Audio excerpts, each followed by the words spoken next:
Prioritas kebijakan publik dalam program legislasi nasional atau Prolegnas tahun 2021 mengakomodir rencana pembangunan nasional dan aspirasi masyarakat.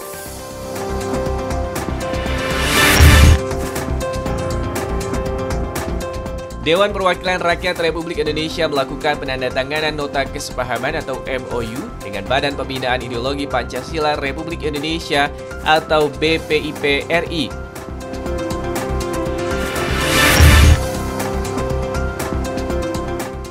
Terkait penyusunan rancangan undang-undang otonomi khusus Papua, sejumlah anggota DPR RI meminta dilakukan penyempurnaan. Tidak hanya membahas 2 pasal saja.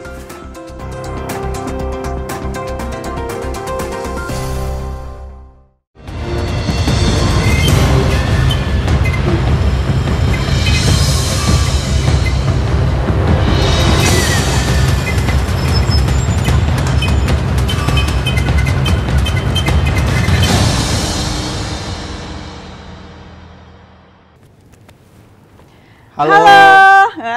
Kita harus nyapanya. Iya. Kita harus nyapa pemirsa nih, sapa pemirsa dengan begitu semangat, Mahir. Karena ini udah hari Jumat, udah weekend. Walaupun mungkin semua berita kayaknya semuanya berkaitan dengan COVID dan penambahan kasus COVID-19 di Indonesia bikin sedih. Iya. Ya kan? Jangan sampai lepas masker, malahan sekarang dianjurkan untuk 2 lapis, untuk dua kali double masker 2. Karena virus varian baru Delta atau yang dari Brazil, dari Afrika Selatan itu katanya lebih ganas untuk menyerang kita, Yus. Ini harus pakai masker yang benar, pemirsa. Kita harus sama-sama membantu seluruh saudara-saudara kita di lingkungan sekitar kita untuk saling mengingatkan dan saling mendoakan ya dengan kondisi saat ini. Iya, Yus. Dan terkait dengan COVID tadi, kita juga menyiapkan 6 berita teraktual yang disiapkan oleh tim redaksi kami. Dan pemirsa, berita yang pertama ini datang atau juga terkait dengan prioritas kebijakan publik dalam Prolegnas tahun 2021. Prioritas kebijakan publik dalam program legislasi nasional atau Prolegnas tahun 2021 mengakomodir rencana pembangunan nasional dan aspirasi masyarakat. Berikut liputan selengkapnya. Ditemui saat menjadi narasumber dalam acara webinar Humas, Wakil Ketua Badan Legislasi DPR RI Willy Aditya mengatakan prioritas kebijakan publik dalam Prolegnas tahun 2021 terdiri dari rancangan undang-undang yang berkaitan langsung dengan kepentingan publik, yakni rancangan undang-undang perlindungan data pribadi, yang harus menjadi perhatian penting dalam keamanan data pribadi. Willy menegaskan rancangan undang-undang yang diusulkan oleh Badan Legislasi DPR RI terdiri dari rancangan undang-undang masyarakat hukum adat, perlindungan pekerja rumah tangga, larangan minuman beralkohol, dan penghapusan kekerasan seksual. Di dalam Prolegnas tahun 2021 ini ada beberapa rancangan undang-undang yang secara langsung berkaitan dengan publik itu sendiri. Yang pertama adalah perlindungan data pribadi. Ini rancangan undang-undang yang diusulkan oleh pemerintah yang sekarang sedang dibahas oleh Komisi 1. Dalam revolusi industri 4.0 itu data menjadi sebuah hal yang sangat fundamental. Deputi Bidang Persidangan Sekjen DPR RI Damayanti mengatakan penyelenggaraan webinar Humas bertujuan untuk mensosialisasikan Prolegnas tahun 2021 kepada publik. Untuk itu DPR dan pemerintah terus berupaya menghasilkan produk legislasi yang berkualitas dan bermanfaat bagi masyarakat. Ukuran kinerja dari sebuah DPR adalah dari kualitas dari RUU itu sendiri, karena RUU yang berkualitas akan bermanfaat bagi orang banyak itu. Alhamdulillah sosialisasi ini perlu disampaikan bahwa orang juga harus tahu proses pembentukan sebuah program legislasi nasional. Ajib Caniago dan Kristio Handoko, TVR Parlemen, melaporkan. Dan pemirsa, diikuti di berita selanjutnya mengenai penandatanganan MOU antara DPR RI dengan BPIP Republik Indonesia. Dewan Perwakilan Rakyat Republik Indonesia melakukan penandatanganan nota kesepahaman atau MOU dengan Badan Pembinaan Ideologi Pancasila Republik Indonesia atau BPIP. Ini dia liputannya. Dewan Perwakilan Rakyat Republik Indonesia melakukan penandatanganan nota kesepahaman atau MOU dengan Badan Pembinaan Ideologi Pancasila Republik Indonesia atau BPIP RI. Dalam pidatonya, Ketua DPR RI Ibu Puan Maharani mengatakan, dengan penandatanganan nota kesepahaman tersebut ada semangat untuk memastikan adanya nafas Pancasila dalam setiap rancangan peraturan perundang-undangan yang akan dilahirkan baik dari DPR RI maupun dari pemerintah. Untuk memperkuat kehadiran Pancasila dalam pembentukan peraturan perundang-undangan, maka dalam prosesnya perlu dilakukan preview nilai-nilai Pancasila dalam setiap rancangan undang-undang yang diusulkan oleh DPR RI maupun pemerintah untuk menjamin tidak ada norma dalam setiap undang-undang nantinya yang bertentangan dengan Pancasila. Puan mengingatkan tantangan bagi pembentuk perundang-undangan adalah bagaimana Pancasila bisa teraktualisasi dalam proses pembentukan peraturan perundang-undangan yang melekat dalam setiap tahapan. Norma-norma yang dibuat harus menjiwai serta mencerminkan nilai-nilai yang ada di dalam Pancasila.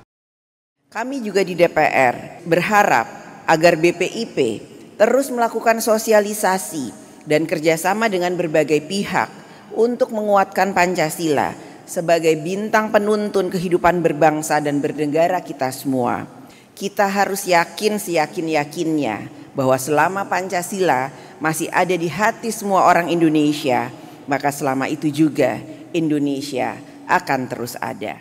Ila dan Rifki Magdudi, TVR Parlemen melaporkan. Pemirsa, berita selanjutnya ini terkait dengan RUU Otsus Papua perlu penyempurnaan. Terkait penyusunan rancangan Undang-Undang Otonomi Khusus Papua, sejumlah anggota DPR RI meminta dilakukan penyempurnaan, tidak hanya membahas 2 pasal saja. Berikut liputan selengkapnya.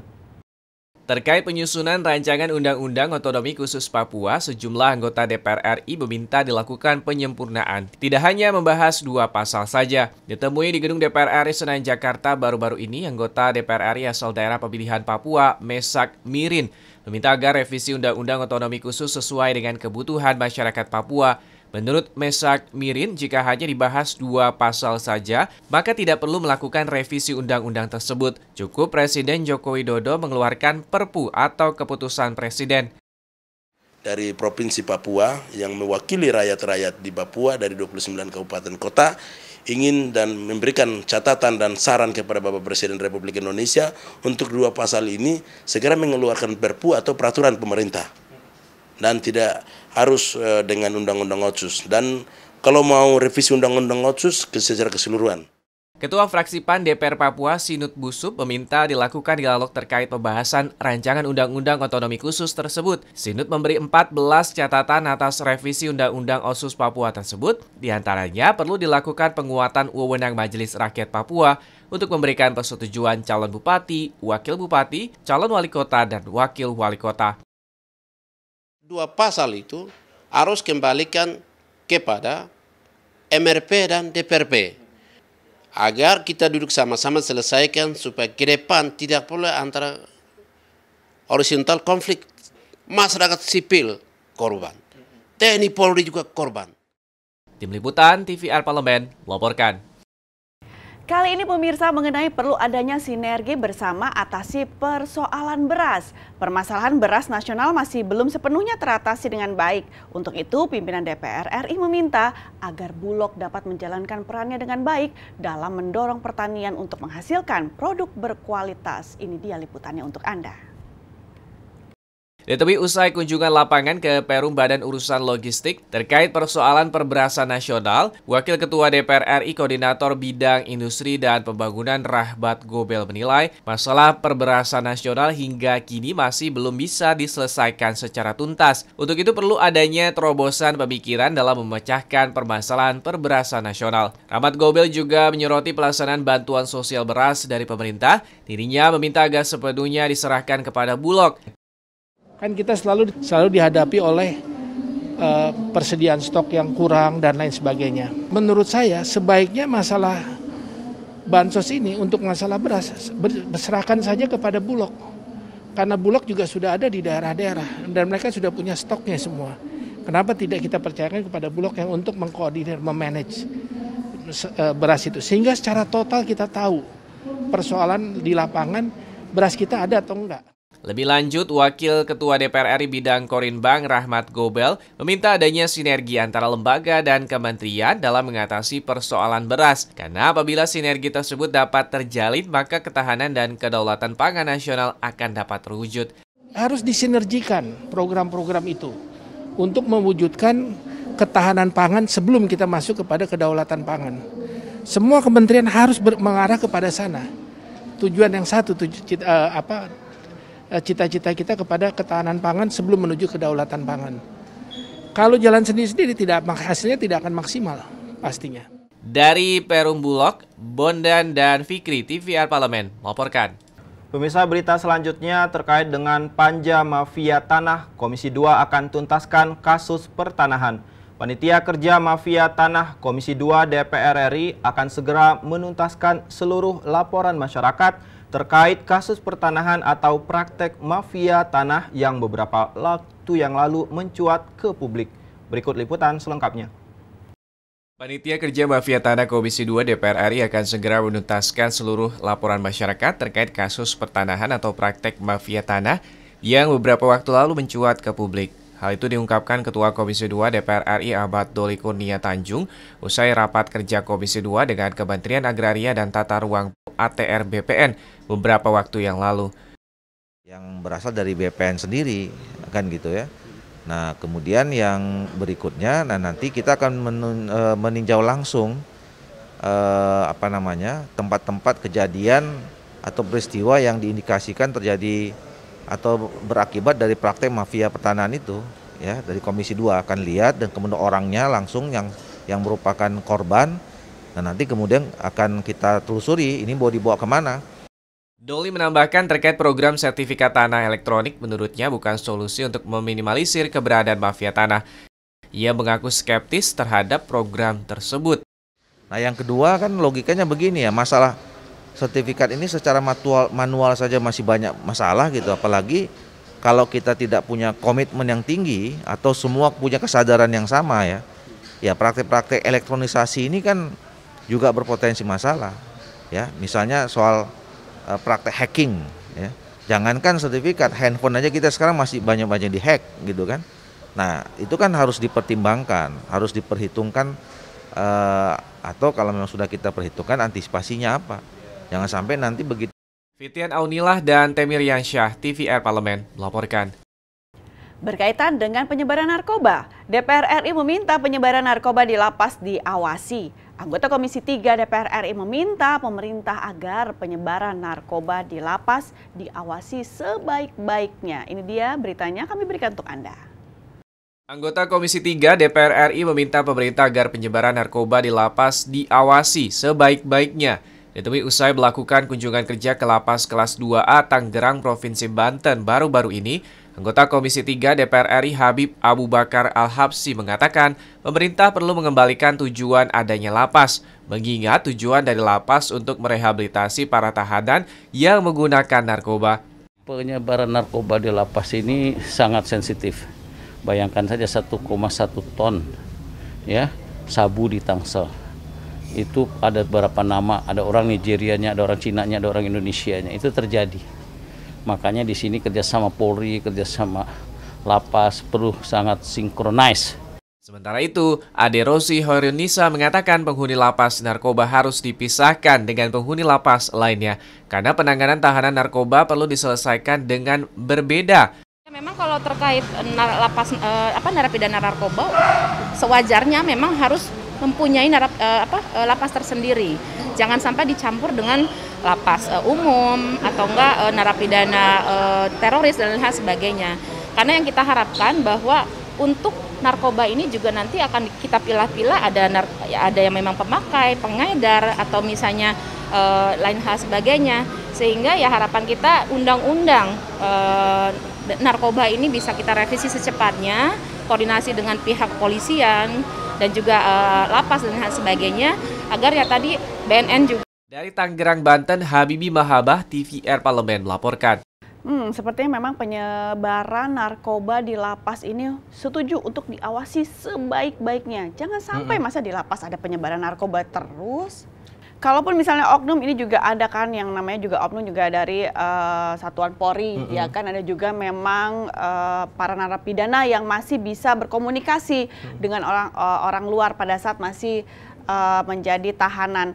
Dan di satu sisi juga pemirsa, tadi kami juga sempat membahas masalah bulannya Pancasila. Kalau misalnya memang bulan Juni ini terkenal sekali dengan bulannya Pancasila. Berkaitan dengan bulan Pancasila, bahwa DPR RI ini sudah melakukan bentuk kerjasama berupa nota kesepahaman antara DPR RI dengan BPIP, Badan Pembinaan Ideologi Pancasila, yaitu adalah internalisasi nilai-nilai Pancasila dalam pembuatan sebuah undang-undang. Iya, nilai-nilai Pancasila dimasukkan ke pasal-pasal atau juga ke dalam isi dan terkait pasal-pasal di undang-undang yang nanti akan dibentuk di DPR. Betul, Mahir. Selain itu juga bahwa memang pada saat membuat sebuah undang-undang, nah para anggota DPR RI dengan pemerintah juga tetap menjunjung tinggi nilai-nilai Pancasila. Itu ya. harus dan wajib ya. Setuju ya. Dan belum lagi, nah kita harus juga bisa mendapatkan sebuah teknologi untuk namanya meningkatkan kualitas beras di Indonesia. Setuju nggak? Iya, karena sampai saat ini beras menjadi bahan pokok kita dan Indonesia membutuhkan beras, kita masih impor. Betul. Masih impor, tapi terkadang yang menjadi pertanyaan adalah ketika kita impor, tapi terkadang di masyarakat petani-petani mengalami pembelian beras itu turun dan artinya tidak ada koordinasi nih ya, Yus. Tapi kamu yakin nggak, Mahir, bahwa nantinya kita juga akan mampu untuk menutupi semua kebutuhan makanan pokok untuk ataupun misalnya beras di Indonesia? Kamu yakin nggak? Harusnya kita punya lahan yang banyak, apalagi dulu kita pernah menjadi lumbung pangan Asia Tenggara sebelum Thailand atau sebelum Vietnam sekarang. Berarti potensi itu ada, Yus. Namun lagi-lagi mungkin peraturan, terus pelaksanaan aplikasi peraturan di lapangan. Ya, dan pengawasannya itu yang harus diketatkan. Ini fungsi DPR kita mengawasi, Komisi 4 mengawasi pangan agar kita tetap terjamin perutnya, Pak. Setuju, dan setidaknya juga untuk tujuan menjadi lumbung pangan dunia di tahun 2045 segera terwujud. Jangan kemana-mana pemirsa, masih bersama kami tentunya di Suara Parlemen.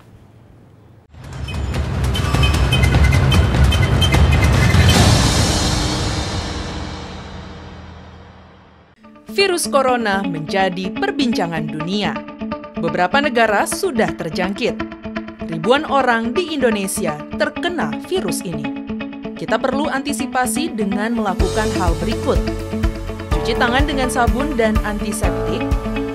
Gunakan masker atau penutup mulut saat bersin dan batuk. Masak telur dan daging hingga matang. Hindari kontak dengan hewan. Tidak saling berjabat tangan. Tidak berinteraksi dengan penderita. Jika memiliki demam tinggi, batuk, pilek, gangguan pernafasan, sakit tenggorokan, dan letih lesu, segera periksakan ke dokter. Waspada virus corona, cegah penyakit sejak dini. Dipersembahkan oleh TVR Parlemen, Biro Pemberitaan Parlemen, Setjen dan DK DPR RI.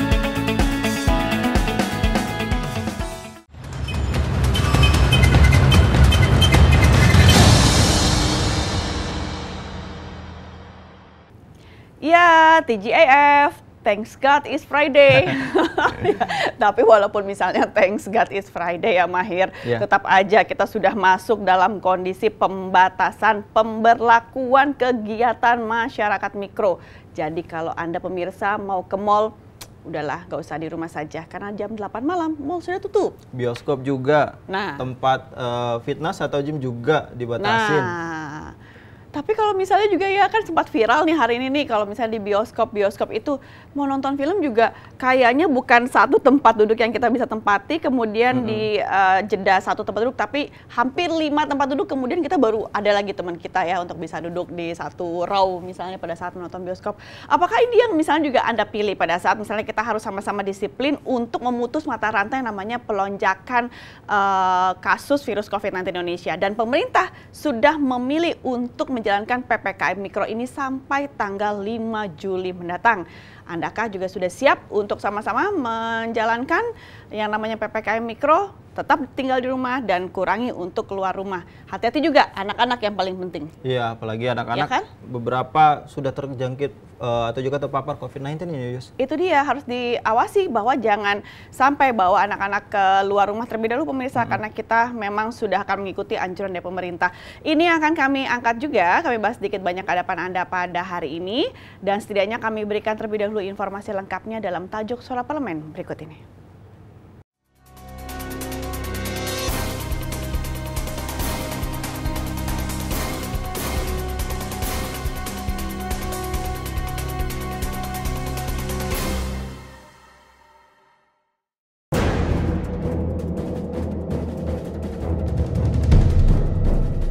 Pemerintah pilih PPKM Mikro.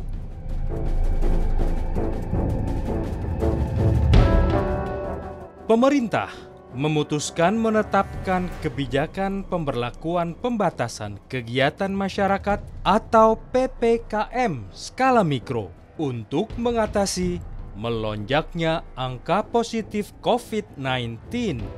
Presiden Joko Widodo mengungkapkan, pemerintah telah menerima banyak masukan dari kelompok, individu, maupun masyarakat. Presiden mengatakan, pemerintah sudah mempelajari berbagai opsi penanganan pandemi dengan memperhitungkan berbagai aspek seperti ekonomi, sosial, politik, dan pengalaman negara-negara lain. Pemerintah yakin PPKM Mikro bisa menekan laju angka kasus COVID-19 hingga ke tingkat desa. Kebijakan ini juga akan mampu menyasar ke akar masalah, yakni komunitas. DPR mendorong pemerintah pusat dan Satgas COVID-19 memastikan pemerintah daerah melaksanakan PPKM Mikro secara ketat dan menyeluruh agar penanganan COVID-19 bisa efektif dan berhasil menekan angka kasus baru. Pemerintah daerah juga perlu mengoptimalkan posko-posko PPKM Mikro di tingkat RT, RW untuk menolong warga yang positif COVID agar cepat tertangani dan menekan penyebaran virus COVID-19 ke daerah lain. DPR mendorong pelibatan TNI Polri untuk mengedukasi dan mengingatkan masyarakat secara humanis tentang pentingnya menjaga protokol kesehatan.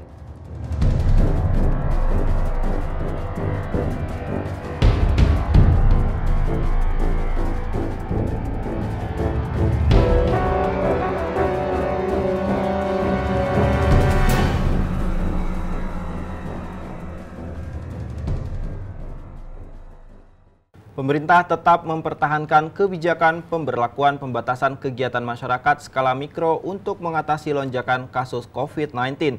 Langkah tersebut diputuskan dalam rapat terbatas yang dihadiri Presiden Joko Widodo, Wakil Presiden Ma'ruf Amin, sejumlah menteri serta kepala lembaga terkait pada Senin yang lalu. Namun, pemerintah menegaskan PPKM kali ini diberlakukan secara lebih ketat selama 14 hari, terhitung sejak 22 Juni hingga 5 Juli tahun 2021. Dan setidaknya nanti kita akan lanjutkan kembali perbincangan pada hari ini, Mahir, dikarenakan kita akan selalu memberikan informasi kepada pemirsa apa saja yang memang sudah diselenggarakan atau dilakukan di gedung DPR RI selama sepekan ini. Tentunya seperti biasa, rekan kami Alda Gustari akan memberikan informasinya untuk Anda.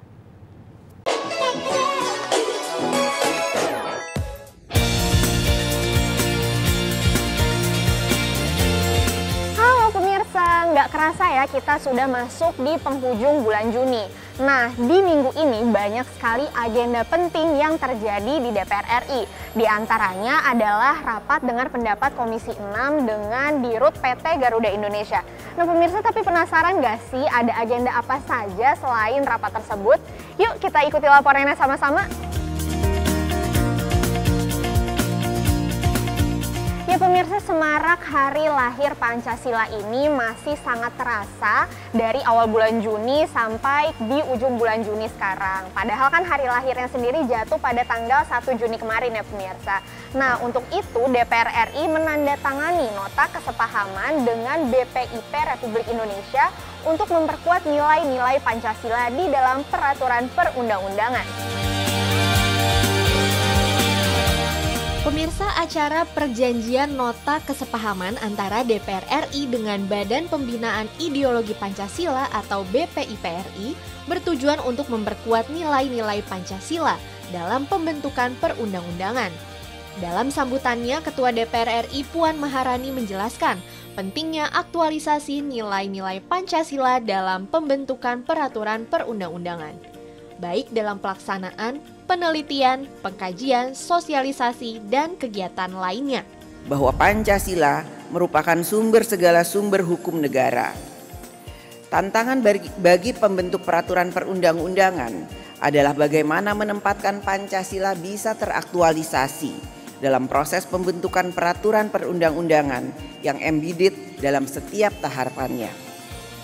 Di samping tidak bertentangan dengan Pancasila, norma-norma yang dibuat harus menjiwai dan mencerminkan nilai-nilai yang ada di dalam Pancasila. Nah pemirsa, acara yang diselenggarakan di Pustaka Loka Gedung Nusantara 4 Kompleks Parlemen Senayan Jakarta ini juga dilengkapi dengan talk show yang diikuti sejumlah perwakilan dari lembaga pemerintahan. Ya pemirsa, tentu masih ingat kan tentang polemik penyelamatan Garuda Indonesia yang terus-menerus merugi. Nah, ini masih dibahas terus nih pemirsa di Komisi 6 DPR RI. Nah, untuk itu pada hari Senin kemarin Komisi 6 DPR RI melakukan kembali rapat dengar pendapat dengan Dirut PT Garuda Indonesia Irfan Setiaputra. Dalam rapat tersebut, Komisi 6 DPR RI hampir seluruh anggota komisi optimis jika maskapai kebanggaan negara ini masih dapat diselamatkan. Oleh karenanya, berbagai masukan disampaikan terkait skema yang tepat untuk mengembalikan Garuda seperti dulu. Mulai dari sinergi antar perusahaan BUMN hingga penentuan rute penerbangan dan waktu terbang. Saya rasa 3 hal yang harus cepat, Pak. Renegosiasi dengan lessor, ya kan? Ini saya rasa ini perlu kalau nggak bisa dilaporkan terbuka, saya minta dilaporkan kepada kita walaupun harus tertutup. Ya, jadi kita tahu sampai mana posisinya sekarang. Kalau memang ini lessornya ada berapa, kan kita juga perlu tahu. Kalau memang kurang konsultannya, ditambah konsultan, Pak. Nah, restrukturisasi kewajiban Bapak, baik kepada perbankan, tadi Bapak sebutkan ada Pertamina juga. Saya nggak tahu apakah ada kewajiban luar negeri, misalnya gitu. Apa opsi-opsi yang sudah berkembang? Apakah bisa haircut, apakah bisa moratorium, ataukah apa? Nah, kemudian juga perlu saya rasa putusan politik yang tegas juga di kita. Nah, saya gembira tadi teman-teman sudah, Pak Nasrul Bahar juga sudah menegaskan ulang. Saya rasa kalau dari sisi putusan politik, hampir seluruh fraksi sepakat bahwa Garuda sebagai national flag carrier itu harus tetap terbang. Efisiensi ini walaupun tadi saya bicara soal lessor, tetap efisiensi harus dihitung lagi. Dalam Bapak kehilangan penumpang ini apakah pengetatannya udah sesuai dengan turunnya penumpang dengan asumsi. Nah, hari ini kan kita susah. Tadi saya lihat rencana ke depan Garuda mau begana, begini. Itu kita pikirkan nantilah kalau masa depannya nampak udah agak tanda-tanda cerahnya udah mulai kembali. Hari ini kan survival of the day. Karena kita perlu Bapak dan Ibu Garuda ini survive. Saya nggak ikhlas kalau Garuda tutup.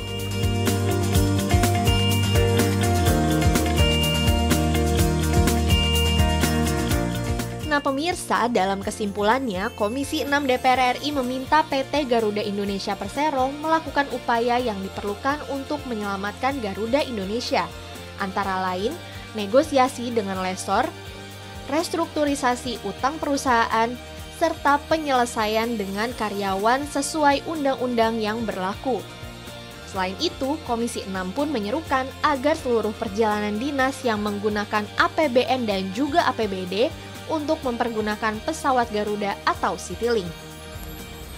Pada hari Selasa lalu, pemirsa, DPR RI ini menggelar rapat paripurna. Ada beberapa hal yang dibahas dalam rapat paripurna tersebut, diantaranya laporan hasil pemeriksaan BPK, penetapan RUU, dan juga penetapan mitra-mitra baru DPR RI. Nah, pemirsa jadi penasaran nggak sih sebenarnya mitra-mitra mana saja yang diganti komisinya? Nah, langsung saja kita lihat cuplikannya.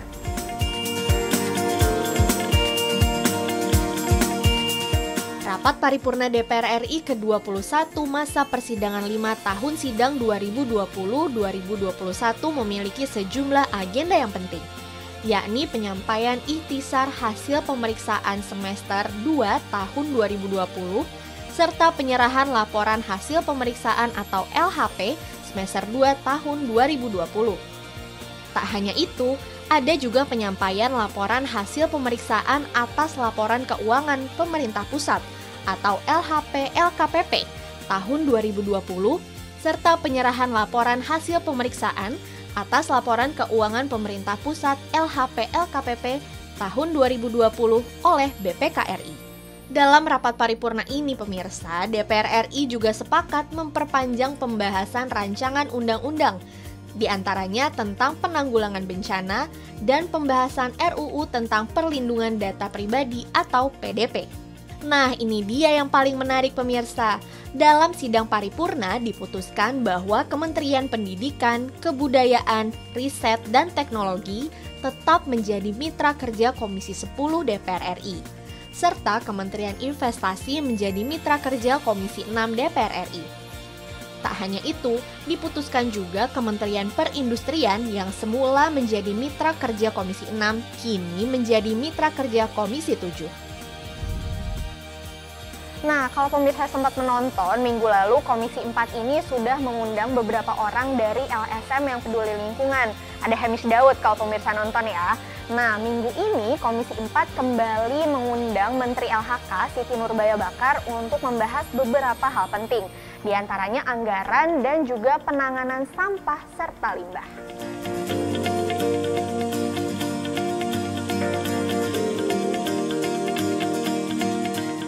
Rapat kerja Komisi 4 DPR RI dengan Menteri Lingkungan Hidup dan Kehutanan Republik Indonesia Siti Nurbaya Bakar menyetujui besaran pagu Kementerian Lingkungan Hidup dan Kehutanan tahun anggaran 2021 pasca penyesuaian, serta pagu indikatif kegiatan di tahun 2022 mendatang.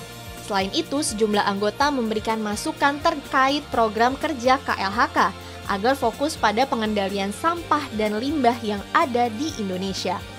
Hal ini selaras dengan agenda minggu sebelumnya yang mengundang sejumlah LSM yang bergerak di lingkungan hidup.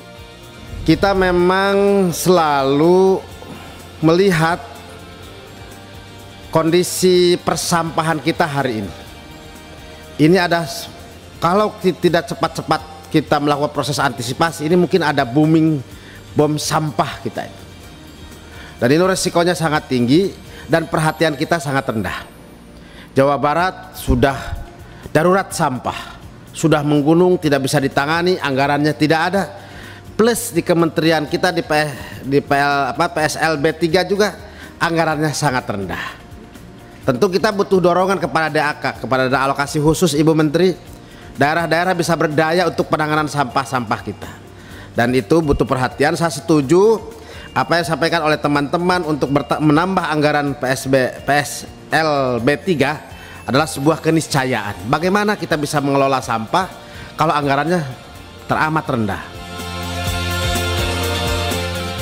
Dan selain membahas soal sampah dan juga limbah, dalam rapat tersebut beberapa anggota juga mempertanyakan terkait penambahan anggaran BRGM atau Badan Restorasi Gambut dan Rehabilitasi Mangrove.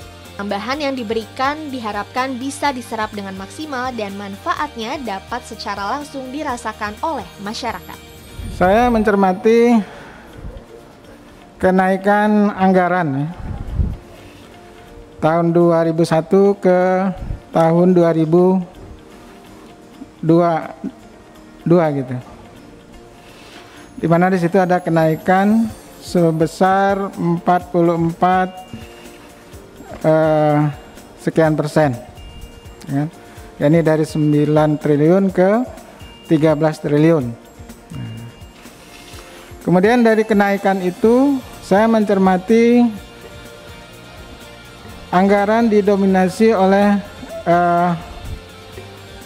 BRG, ya, yang naik dari 1, sekian menjadi 5, sekian triliun. Ya. Nah ini kami ingin mendapatkan penjelasan. Ini BRG ini tolak ukur, ya, kemudian juga titik tolak dari keberhasilan BRG ini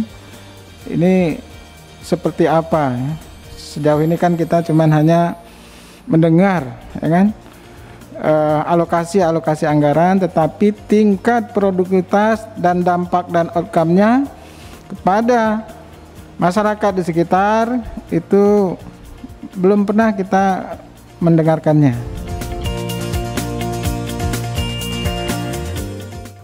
Nah pemirsa, itu tadi agenda sepekan yang terjadi di DPR RI. Kalau misalnya pemirsa penasaran mau nonton gimana jalannya penandatanganan MOU dengan BPIP RI dan juga rapat dengan PT Garuda Indonesia, pemirsa bisa langsung aja nih nonton di YouTube-nya DPR RI atau di Instagram tvr.parlemen. Untuk itu saya Alda Bestari dan juru kamera Arif Naka mengucapkan terima kasih dan sampai jumpa.